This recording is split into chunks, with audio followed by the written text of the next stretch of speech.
It has a negative impact to me as a person and also to the community as well. Because in where I live in Khayelitsha, I reside in Khayelitsha. So I see that on a daily basis. Besides being killed or raped, but getting robbed as well in the morning. When you go to work, maybe you're looking for public transport, then you will hear screams at 4 a.m. in the morning. There are lots of young ladies and young girls that are missing in our country as well. They are abducted, some others have been kidnapped and killed in front of our eyes. And some of us are saying nothing because we are afraid that the guys might come back and looking for us. So it really has a negative impact because now it gives me a different perception in an environment that we live in, because now all of us, no one is eager enough to come forward and say, guys, this is enough. We just keep quiet and sit there and sit back and do nothing about it.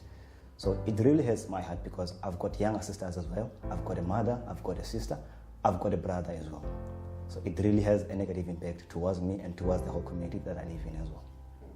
It paints a negative image. As a man, it paints a negative image for me and for us other men as well. Because most of us, yes, they do that. I wouldn't say that it doesn't happen or anything. I may be innocent, but then if ever most of the men are doing the same thing, they will label us, all of us. They wouldn't say, it's that men only. They will say men are trash. We are being called trash these days because of our actions towards women. So that is what has been happening in the past few years as well.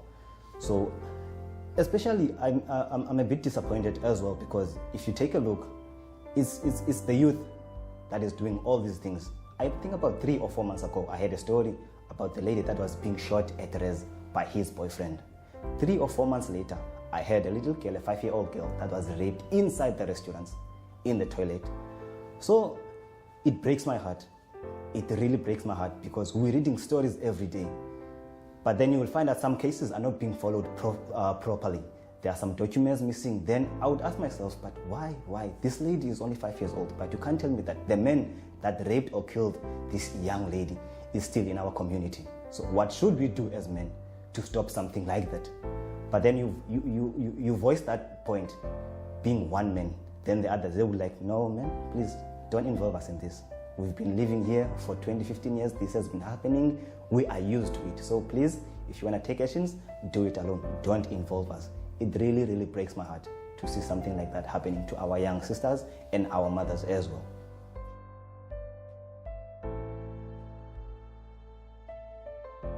My word of encouragement to them would be that they must take actions. They must go to the social workers. They must speak with somebody. It doesn't help sitting with somebody that is abusing you on a daily basis.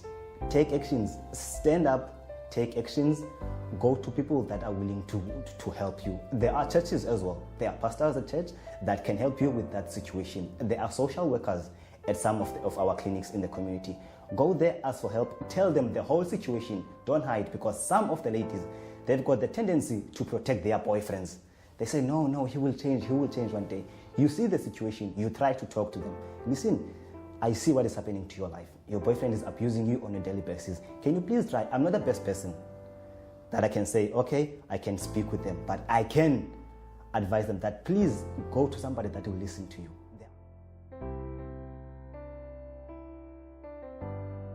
Hi, my name is Luxolo Nalo, and I'm saying no to the abuse of women and children.